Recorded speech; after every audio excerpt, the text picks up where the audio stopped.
हाँ साथियों नमस्कार। गोमती एकेडमी सुल्तानपुर में आपका स्वागत है।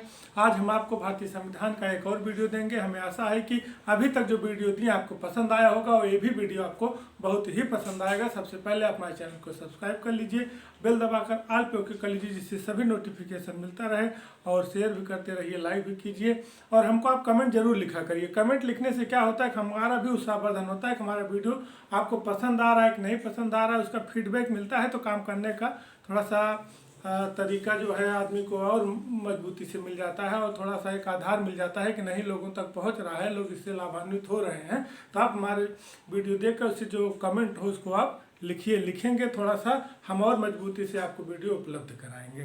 तो हम चलिए हम आते हैं अपने इस पे टॉपिक पर। जैसे हम आपको भारतीय संविधान के विभिन्न वीडियो आपको दिए हैं, जिसमें भारतीय संविधान निर्माण, विशेषता, अनुसूची, भाग, इस तरह के हमने कई वीडियो दिए हैं। आज हम भारतीय संविधान भाग 1 का जो अनुच्छेद 1 से 4 तक संघ और उसके राज्य क्षेत्र के विषय में बताया गया है, उसको हम आपको बताएंगे। यह बहुत ही महत्वपूर्ण है। इसमें सीधे सीधे प्रश्न बनते हैं, कुछ प्रश्न जो है कि तो थोड़ा घुमाकर बनते हैं, उन प्रश्नों पर चर्चा कर ली जाएगी। इसके अंदर मुख्य चीज़ें क्या है, इसमें हम अनुच्छेद 1 से 4 तक कौन कौन से आर्टिकल हैं, कौन कौन से अनुच्छेद हैं, उसके विषय में बताएंगे। उसके अंदर की मुख्य बातें बताएंगे। इससे आप क्या होगा, चाहे अनुच्छेद पूछेगा चाहे मुख्य बातों से संबंधित प्रश्न पूछेगा, दोनों क्लियर हो जाएगा। इसमें एक बहुत महत्वपूर्ण टॉपिक है कि जो विभिन्न राज्य हैं उनकी स्थापना कब हुई, उनके गठन के जो विभिन्न आयोग हैं, इसका वीडियो हम आपको अलग से देंगे, क्योंकि उसको इसमें देने का मतलब वह बहुत लेंथी और बहुत बड़ा हो जाएगा। फिर हमको वीडियो बनाने में, आपको पढ़ने में भी असुविधा होगी। छोटा वीडियो रहेगा, 1 से 4 तक अनुच्छेद आप समझ जाएंगे। तो जो विभिन्न आयोग हैं जिसके माध्यम से राज्यों का गठन किया गया, और फिर जिन तिथियों पर जो जैसे उत्तर प्रदेश, उत्तराखंड, हरियाणा, महाराष्ट्र, गुजरात, इनका जो स्थापना वर्ष क्या है, उसका अलग वीडियो हम अगले दिन, हो सकता है कल ही हम आपको दे दें, तो आपको जो है कि सीधे प्रश्न वहाँ से मिलेंगे। तो हम आज अपने इस टॉपिक पर आते हैं कि जैसे भारतीय संविधान के विभिन्न वीडियो जो आपको दिए हैं, उसी के चरण में भारतीय संविधान का भाग 1, भारतीय संविधान का भाग 1। अब हम देखिए भाग का वीडियो दिए हैं, अनुसूची का वीडियो दिए हैं, तो उसके विषय में भाग 1 में क्या है, अनुच्छेद 1 से 4 तक संघ और उसके राज्य क्षेत्र। इसको आप समझिए, यहाँ भी प्रश्न है। यह जीएसटी, जीएसटी, पीजीटी सभी एग्जाम के लिए बहुत ही महत्वपूर्ण है, चाहे जो एग्जाम हो या परीक्षा के दृष्टिकोण से महत्वपूर्ण है। भाग 1 हमने आपको बताया है, संघ और उसके राज्य क्षेत्र। आपको एक कॉन्सेप्ट पकड़ चलना है कि चाहे भाग 1 पूछे चाहे अनुच्छेद 1 पूछे, संघ और उसके राज्य क्षेत्र ही है। तो भाग 1 संघ और राज्य क्षेत्र किस अनुच्छेद से 1 से 4 तक, सीधे सीधे प्रश्न पूछ लिया कि भाग 1 में कितने अनुच्छेद हैं, 4 कितने तक है, 1 से 4 तक किसका वर्णन है, संघ राज्य क्षेत्र का, तो इसका आ जाएगा। अब उसके हम डिटेल पर आते हैं। इसके डिटेल पर हम देखते हैं कि सबसे पहले अनुच्छेद 1 आर्टिकल 1, इसमें क्या है कि संघ का नाम और उसके राज्य क्षेत्र। भारत अर्थात इंडिया राज्यों का संघ होगा। इसमें क्या है, आप देख रहे हैं कि संघ का नाम और राज्य क्षेत्र, भारत अर्थात इंडिया राज्यों का संघ होगा। यह अनुच्छेद 1 है। अनुच्छेद 2 नए राज्यों का प्रवेश या स्थापना, अनुच्छेद 2 है। अनुच्छेद 3 नए राज्यों का निर्माण और वर्तमान राज्यों के क्षेत्रों, सीमाओं एवं नामों में परिवर्तन, मतलब नए राज्यों का निर्माण और वर्तमान राज्यों के क्षेत्रों, सीमाओं या नामों में परिवर्तन। आर्टिकल 4 आर्टिकल 2 या 3 के अंतर्गत बनाए गए कानून जिनके द्वारा पहली और चौथी अनुसूची एवं पूरक, आनुषंगिक एवं अनुवर्ती मामले में संशोधन किया जा सकता है। तो इस अनुच्छेद को आप सीधे याद कर लीजिए। सीधे सीधे पूछ लेता है कि संघ उसके राज्य क्षेत्र का वर्णन किस अनुच्छेद में है, अर्थात ये भी पूछ लेता भारत अर्थात इंडिया राज्यों का संघ होगा किस अनुच्छेद में है, नए राज्यों प्रवेश या स्थापना, नए राज्यों के नाम, सीमाओं, उनके क्षेत्रफल परिवर्तन, या अनुच्छेद 4 में क्या है, तो आर्टिकल 2 और 3 के अंदर जो संशोधन होने हैं उसके विषय में बताया गया है। तो आपका अनुच्छेद है, इसकी हम व्याख्या कर लेते हैं कि इसके अंदर मुख्य चीजें क्या है, प्रश्न कैसे बनते हैं। तो जैसे जो अनुच्छेद 1 में दिया गया है, जो अनुच्छेद 1 में दिया गया है कि संघ का नाम और राज्य क्षेत्र, भारत अर्थात इंडिया राज्यों का संघ होगा। जो बताया गया है कि भारत अर्थात इंडिया राज्यों का संघ होगा, राज्यों का संघ होगा। ये अनुच्छेद 1 बताया गया है। तो संघ का मतलब होता है कि समूह।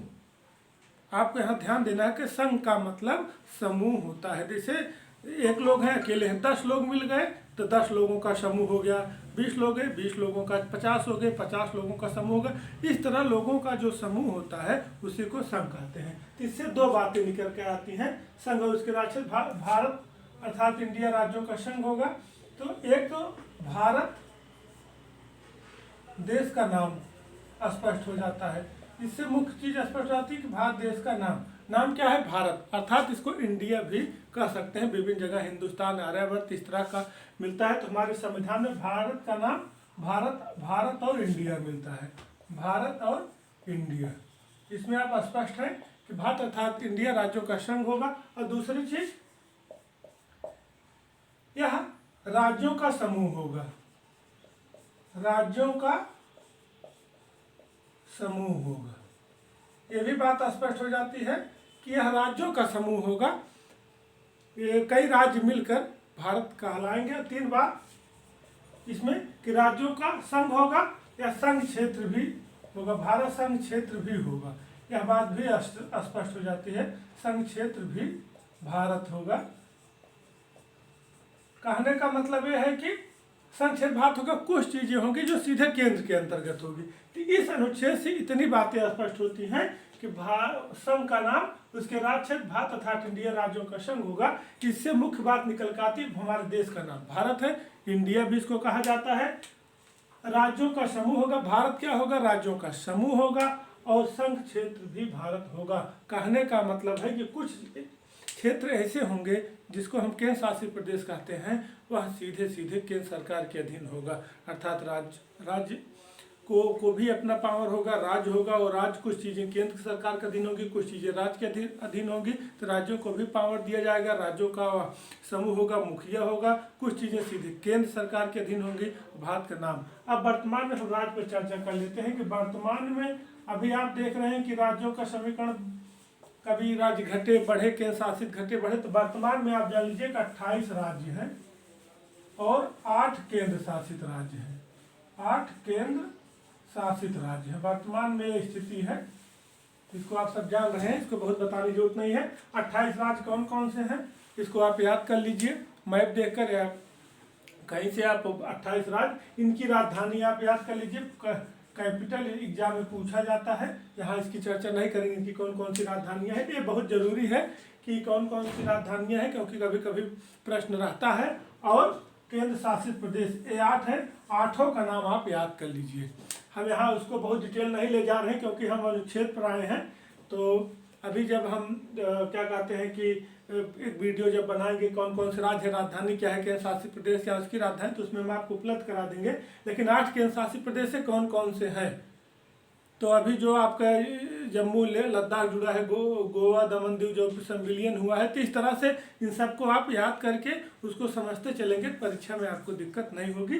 अनुच्छेद आपको क्लियर हो गया होगा कि संघ का नाम राज्य क्षेत्र, भारत अर्थात इंडिया राज्यों का संघ होगा। इसमें क्या क्या बातें हैं ये अनुच्छेद आपको क्लियर हो गया होगा।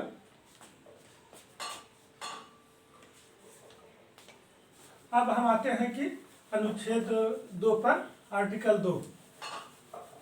थोड़ा यहाँ समझने की जरूरत है कि अनुच्छेद 2 नए राज्यों का प्रवेश या गठन। अनुच्छेद 2 में सीधे सीधे लिखा है कि नए राज्यों का प्रवेश, नए राज्यों का प्रवेश या स्थापना। अब यहाँ समझिए कि यहाँ जो दिया गया है नए राज्यों का प्रवेश या स्थापना, इसमें मुख्य रूप से आप जानेंगे कि क्या क्या बातें हैं। अब इसमें आप ये समझ लीजिए कि जो अनुच्छेद 2 में नए राज्यों का प्रवेश, इसमें भारत सरकार को यह बताया गया है कि नए राज्यों का निर्माण कैसे हो, उसको पूरा पावर है कि वह नए राज्यों का निर्माण कर सकती है। नए राज्यों से निर्माण संबंधित अनुच्छेद जो है अनुच्छेद 2 है। जब कभी प्रश्न पूछे कि नए राज्यों की स्थापना या नए राज्यों का निर्माण भारत के किस अनुच्छेद में, भारतीय संविधान के अनुच्छेद 2, इसमें मुख्य बातें निकल कर आती है कि नए राज्यों का गठन, नए राज्यों का गठन, स्थापना यही, और नए राज्यों का प्रवेश। नए राज्यों का प्रवेश। प्रवेश का मतलब है कि कोई नया राज्य है उसको भारत के संघ क्षेत्र में प्रवेश कराया जा सकता है या किसको राज्य का मान्यता दिलाया जा सकता है। तो कहने का मतलब नए राज्यों का गठन, जो नए राज्यों की स्थापना होनी है वह इस चीज में है, और नए राज्यों का भारत में और भारत के संघ में कैसे प्रवेश कराया जाएगा इसका वर्णन नए राज्यों की प्रवेश या स्थापना अनुच्छेद 2 में दिया गया है। अब अनुच्छेद 2 में आप थोड़ा एक चीज समझिएगा और अनुच्छेद 3 में उसको समझिएगा, आप क्लियर हो जाएगा। यहाँ भी नए राज्यों का प्रवेश या स्थापना मतलब नए राज्यों गठन, जैसे नया गठन, सीधे सीधे नए राज्यों का निर्माण और किसी राज्य को राज्य या संघ क्षेत्र में शामिल किया जा सकता है। अब हम अनुच्छेद 3 पर आते हैं, इसमें थोड़ा समझिएगा। आर्टिकल 3 में क्या है कि आर्टिकल 3 में है कि नए राज्यों का निर्माण, नए राज्यों का निर्माण, नए राज्यों का निर्माण वर्तमान राज्य क्षेत्रों के, वर्तमान राज्य क्षेत्रों के, क्षेत्रों, शब्दों पर जाइएगा, क्षेत्रों, सीमाओं एवं नामों में परिवर्तन, एवं नामों में परिवर्तन। आप समझिए कि अब उसमें था कि नए राज्यों का प्रवेश या स्थापना, इसमें क्या है, नए राज्यों का निर्माण अर्थात राज्यों के पुनर्निर्माण से है। या राज्यों के, इसमें क्या है, राज्यों के पुनर्निर्माण, राज्यों के पुनर्निर्माण से है। अब नए राज्यों, सीधे प्रश्न बनता है नए राज्यों की स्थापना किस अनुच्छेद में है, तो अनुच्छेद 2 लगाइए। नए राज्यों का गठन किस अनुच्छेद में है, अनुच्छेद 2 लगाइए। या राज्यों के पुनर्निर्माण, पुनर्निर्माण की बात आती है तो नए राज्यों का निर्माण और वर्तमान राज्य क्षेत्रों के, वर्तमान राज्य क्षेत्रों के सीमाओं, नामों में परिवर्तन। अब इसमें मुख्य रूप से कई बातें शामिल हो जाती है कि भारत सरकार जो है सीमा, इनके जो क्षेत्रों में परिवर्तन कर सकती है, क्षेत्रों में राज्यों के क्षेत्रों में परिवर्तन कर सकती है, परिवर्तन कर सकती है। इसका मतलब है कि किसी राज्य के क्षेत्र की सीमा को घटा सकती है, अर्थात क्षेत्र की सीमा को घटा सकती है और किसी राज्य की सीमा को बढ़ा सकती है।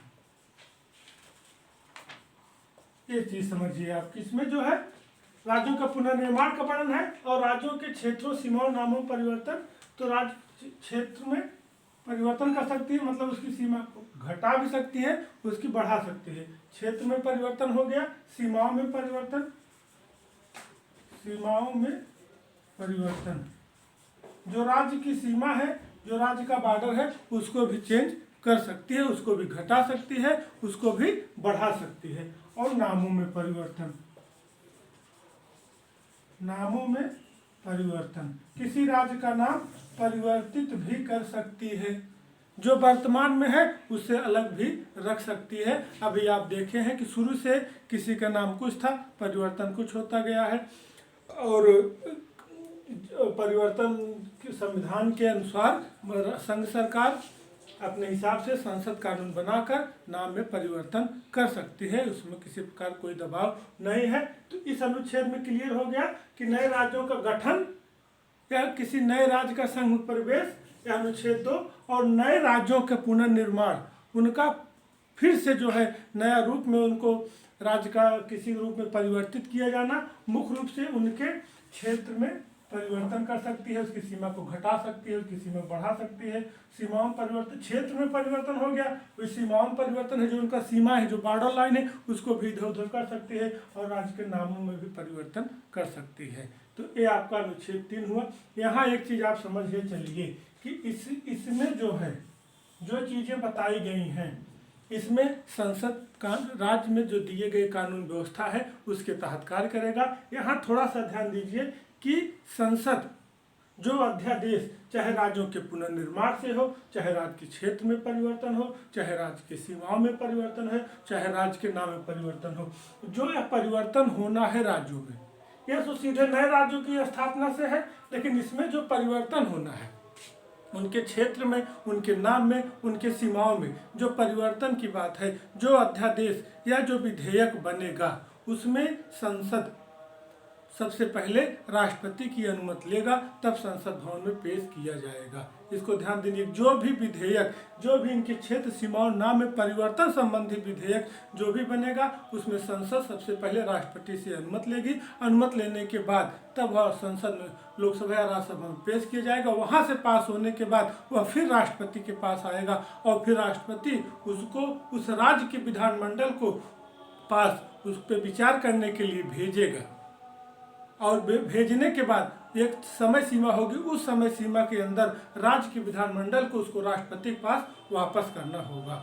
यहाँ यह जरूरी नहीं है कि राष्ट्रपति जो है वह राज्य विधानमंडल द्वारा दिए गए सुझाव को माने या न माने, चाहे वह समय के अंदर वापस किया हो चाहे समय के बाहर। अब आप एक शब्द में इसको समझिए कि जो भी राज्य के नाम, क्षेत्र, सीमाओं में या किसी तरह का परिवर्तन जब किया जाएगा तो संसद सबसे पहले राष्ट्रपति की अनुमति लेगा। राष्ट्रपति के अनुमति के बाद वो लोकसभा, राज्यसभा में पास होगा। पास होने के बाद फिर राष्ट्रपति उस पर फिर विचार करेगा। विचार करने के बाद वह जिस राज्य से संबंधित मामला होगा उस राज्य के विधानमंडल को वह भेजेगा और विधानमंडल उस पर विचार करने के बाद एक निश्चित समय सीमा के अंदर फिर राष्ट्रपति को भेजेगा। लेकिन यह जरूरी नहीं है कि राष्ट्रपति या संसद उस विचार को मानने के लिए बाध्य होगा, वह बाध्य नहीं होगा। वह अपने हिसाब से उसके क्षेत्र, सीमाओं, नामों में परिवर्तन कर सकती है। अब अगला अनुच्छेद है आर्टिकल 4। आर्टिकल 4 के विषय में यह बताया गया है कि यह आर्टिकल 2 एवं 3 के अंतर्गत बनाए गए कानून जिसके द्वारा पहली और चौथी अनुसूची में एवं पूरक, आनुषंगिक एवं अनुवर्ती मामले में संशोधन किया जा सकता है। इसको मोटा मोटा आप जान रहे हैं कि अनुच्छेद 2-3 मतलब अनुच्छेद 2 क्या है कि नए राज्यों का गठन, नए राज्यों का गठन, और अनुच्छेद 3 क्या है, अनुच्छेद 3 में जो दिखाया गया है किसमें परिवर्तन से संबंधित है, किसमें क्षेत्र, नाम और सीमा में, क्षेत्र प्लस नाम प्लस सीमा में परिवर्तन से संबंधित मामला है इसमें। और जो पहली और चौथी अनुसूची दे दिया है ये क्योंकि ये राज्य से संबंधित मामला है। इसको समझिए, पहली अनुसूची में भारत राज्यों का समूह होगा, ए बी अनुसूची में, चौथी में कि राज्य केंद्र शासित राज्यों में जो राज्यसभा का सीटों का आरक्षण का मामला है तो भी राज्य का मामला, इसलिए यहाँ इसका जिक्र आया है। इसमें जो परिवर्तन होगा वह अनुच्छेद 368 के तहत, 368 के तहत संशोधन नहीं माना जाएगा।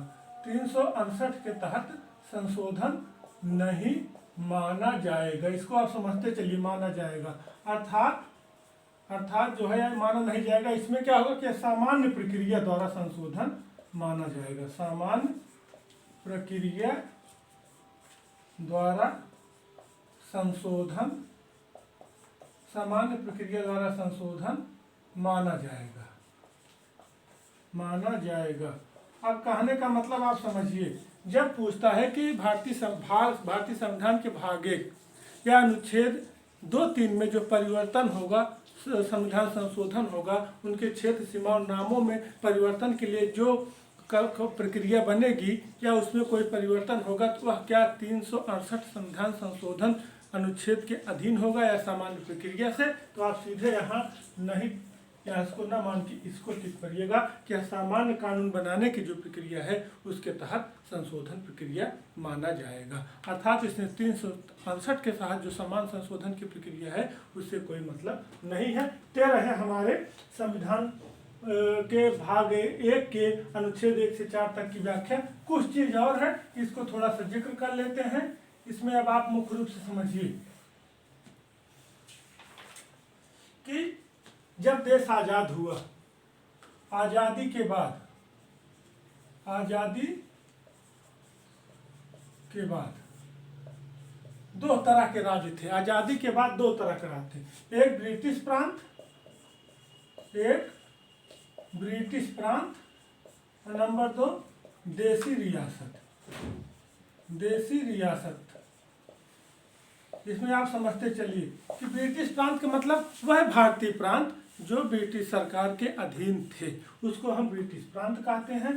देसी रियासत का मतलब वह रियासतें जो अपने अधीन थी लेकिन उन पर भी ब्रिटिश सरकार का थोड़ा सा आधिपत्य या प्रभुत्व था। पूरा भारत ब्रिटिश सरकार से छूटा नहीं था, लेकिन जिन पे सीधे ब्रिटिश शासन था वो ब्रिटिश प्रांत हो गया। जिसपे देसी रियासतों के मालिकाना हक थे लेकिन वो भी उनके अधीन थी, लेकिन उसमें भी देसी रियासतों के जो सम्राट थे उनके हिसाब से काम होता था, तो इनको देसी रियासत रखा गया था। अब इसमें एक चीज़ और ध्यान रखिए आप, जब देश आज़ादी के बाद जब देश आज़ाद हुआ तो उसमें 3 शर्तें रखी गई कि या तो आप भारत के अधीन रहिए, या तो आप भारत, कोई भी राज्य था, राज्य के लिए शर्तें थी। राज्य के लिए शर्तें क्या बनी? ये राज्य के लिए शर्तें, चाहे राज्य हो ब्रिटिश प्रांत के, चाहे रियासत का हो, जो भी भारत का अंदर था, उसके 3 मामले थे। या तो भारत के अधीन रहे, नंबर 2 या तो पाकिस्तान के अधीन रहे,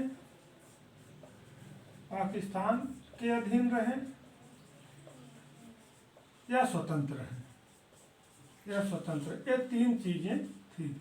या तो स्वतंत्र रहे या स्वतंत्र रहे, ये 3 चीज के भारत के अधीन रहे, या तो पाकिस्तान के अधीन रहे, तो स्वतंत्र रहे। ये बातें समझ में आई। अब आप समझिए, जिनको भारत के साथ रहना था वो भारत के साथ रहे, जिनको पाकिस्तान के साथ रहना था पाकिस्तान के रहे, लेकिन ये स्वतंत्र रहे। उसमें आप समझिए, इसमें देसी रियासतों ने कुछ को अपने से अलग रखने के किया था, उसके विषय हम आपको बताते हैं। उसके विषय में मुख्य चीज, उस समय जो है लगभग जो है 552 देसी रियासतें थी। 552 देसी रियासतें थी,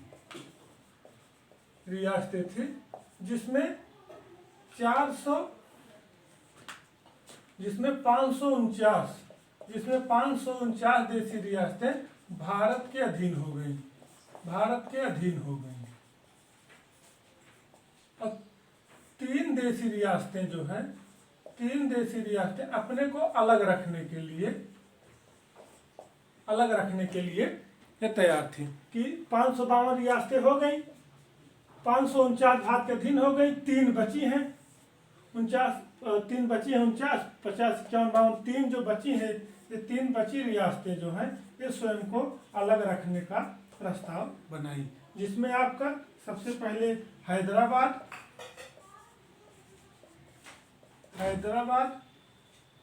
उसके बाद जूनागढ़ और कश्मीर।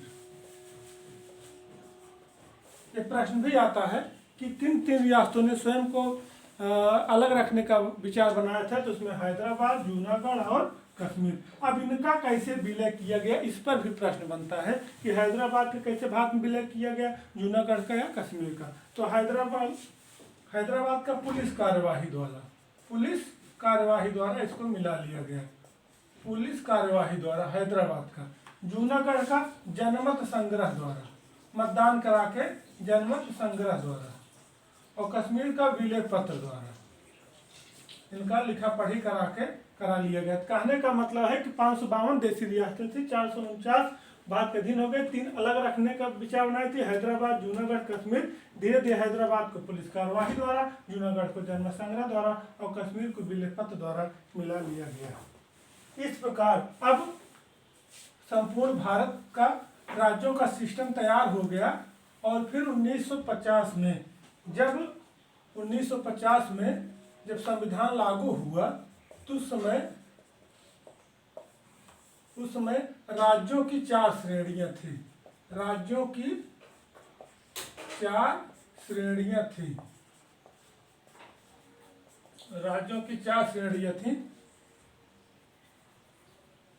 भाग 1 मतलब 4 श्रेणी थी या 4 भागों में उनको बांटा गया था। तो उसमें भाग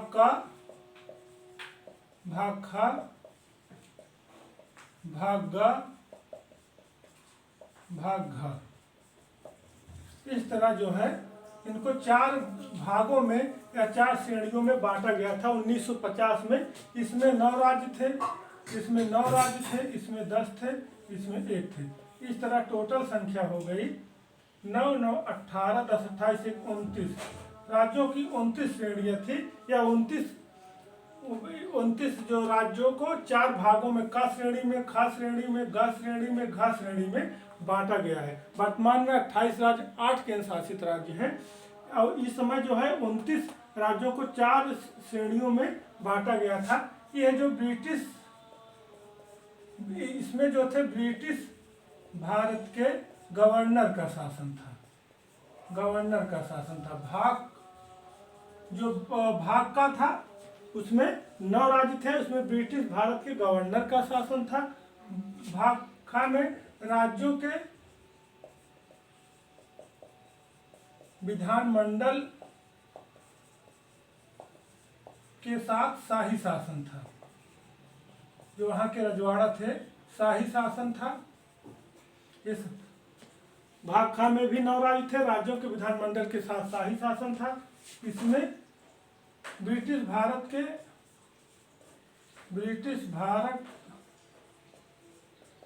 आयुक्त के साथ शाही शासन था। इसमें ब्रिटिश भारत के आयुक्त के साथ शाही शासन था। ये केंद्र शासित थे। उस समय जो है केंद्र शासित में एक ही राज्य थे, वो भी था अंडमान निकोबार।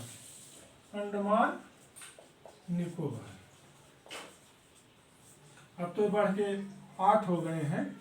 तो अंडमान निकोबार, तो ये राज्य से संबंधित हमारा पूरा वीडियो रहा। इसमें कुछ चीज़ें हम आपको अलग से देंगे। इसमें मुख्य चीज़ यह है कि जैसे अब भारतीय राज्य से संबंधित भाग 1 में 1 से 4 तक संघराज्य क्षेत्र, इनके जो 4 अनुच्छेद हैं, 1, 2, 3, 4 की हमने अलग अलग व्याख्या बताई।